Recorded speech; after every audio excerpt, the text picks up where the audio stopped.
let me get this straight. By saying the word bacon, you're automatically arrested? Am I hearing this right? Before I show you this one, I need to show you this one. In the UK, we've talked about the UK before. Well, have a look at what you can get arrested for chanting in Britain. What's the offence? What's the offence? And what's that? Public order. And what's that? You're not allowed to say you like bacon butties around here, lad. Can you explain that to me, please? Yeah, so it's anything that might be perceived to be racially abusive. Mate, listen, a full English breakfast, yeah, what does that consist of?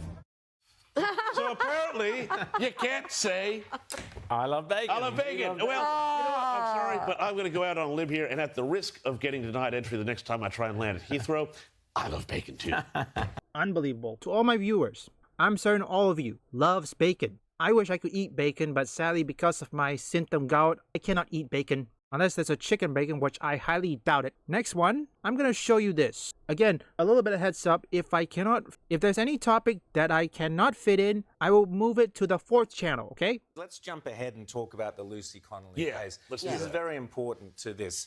And I'm sorry to mess our producers around, but we're going to jump ahead to the Lucy Connolly thing because this was a woman who put out a tweet after those horrific murders. There were 3 young girls murdered, and it was incorrectly blamed on an illegal immigrant at the time, but there was so much passion and heat and I guess, emotion around the issue. Obviously, you can imagine 3 little girls killed at a Taylor Swift fancy dress party.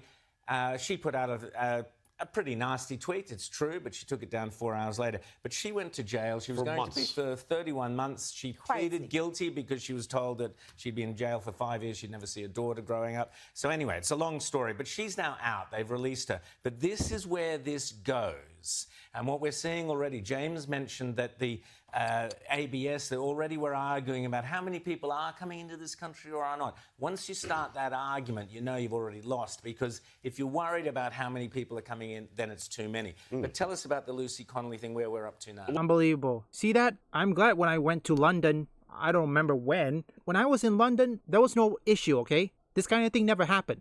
But now I'm not going back to London for my vacation anymore. You know, as you say, she put up an offensive tweet. She thought better about it. She took it down later on. But somehow, you know, this wound up in Keir Starmer's Britain. You know, the stormtroopers came to the door, and they took her to jail, and she wound up in jail for months and months. As you say, she did plead guilty, but as you say, that's part of the lawfare that they do. You know, they say, and people were, you know, there were so many people who highlighted crimes that migrants and others committed rapes and things like that have gotten smaller, lighter sentences than what she got. There are people who were guilty of offences, part of the grooming gang scandal, where thousands of girls across the country were raped or abused, trafficked. Some of them got lesser sentences than this woman for a online post that was taken down after a few hours. I mean, it is crazy. If you were saying this was going to happen 20 years ago, people would tell you you got having some sort of weird fever dream. But it is the reality. She's not alone. There was a bunch of people who got sentences, and very quickly the turnaround in the legal process from being charged to sentence off to jail with you. Record time, and that was to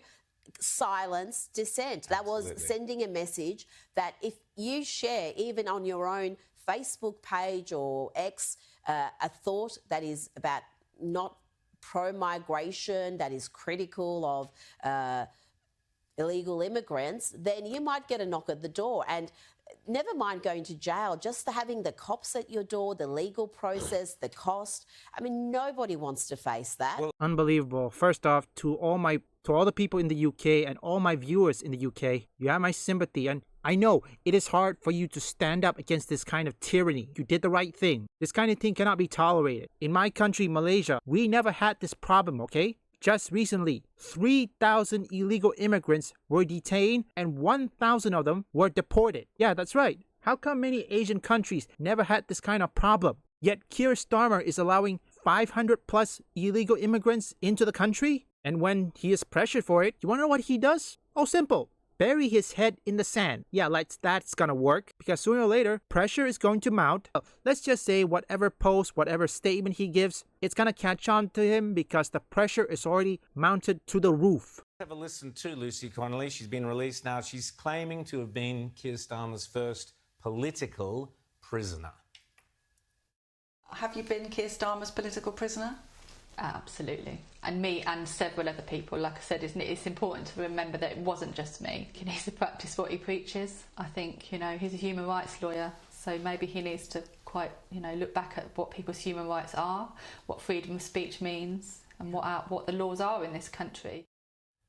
And what Rita mentioned, which is chilling about this is happening here. We have an e-safety commissioner so what the left are terrified of is the fact that people criticise their policies on social media. That's what it's all about. Forget all this about child safety and all the rest. That's all nonsense. What's going on around the world, the global left are terrified. The global left who believe in open borders, there shouldn't be any borders, everyone should be able to go wherever.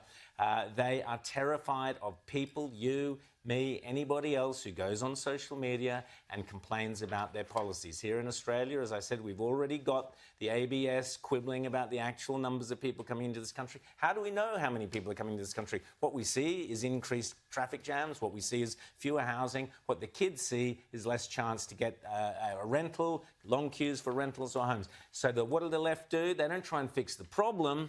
They try and silence the dissent. And that's what we're going to be seeing in this country with the e-safety commissioner kicking in with all this banning this and banning that and misinformation or whatever, under 16-year-old bans. They are trying to silence dissent, James. Well, it's not only about silencing dissent, because the silencing dissent is part of a broader project.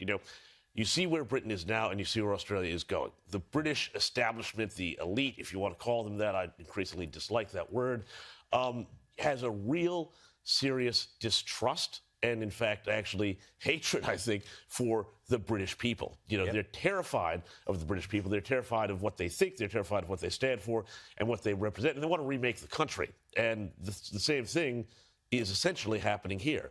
And they want to remake it in a way that is fundamentally better for labor. And, it comes into a whole lot of different, there's all these different sort of strands that have been running through our culture for the last 50, 60 years, multiculturalism, laborism, all these different sort of things. And the end result here is, it's a fundamental change that the country is undergoing, and we've never really had a referendum on it. I mean, it's like, if you had a referendum on population, you would have 70, 80% of people saying, cut it to, 0.5%. Well, you guys heard that. This is gonna get out of hand. There's also another thing, which is, of course, there's a chance that, like I mentioned, Keir Starmer is probably going to set US and UK relation to the American Revolution, and I'm guessing he's going to revive the British Empire. Oh, man, I can't even say a word. I think I just short-circuited it. Sorry. To all my viewers from the UK, congratulations, you're standing up. Remember, you're not alone. Even though most of my countrymen in Malaysia, they don't cover this kind of stuff, but I cover it. And I'm gonna spread it to many people as much as I can. Again, I will not ask you to subscribe. If you want to subscribe, then I will allow it. If you don't want to, then it's okay. I'm fine with it. If you can share this video, share it to everyone. If any of my viewers who are outside the UK can share this video, it's a win for everybody. Because understand one thing, this kind of censorship is going to affect everybody. It doesn't matter whether you are Israel, Palestine, Russia, Ukraine, China, or India, censorship will come for you. And I'm not kidding, okay?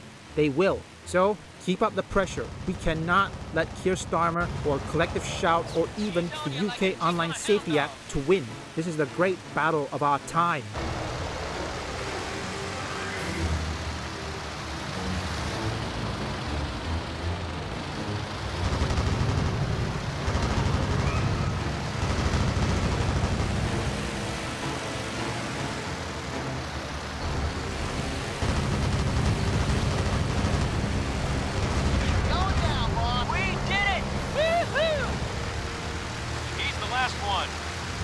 Done for now.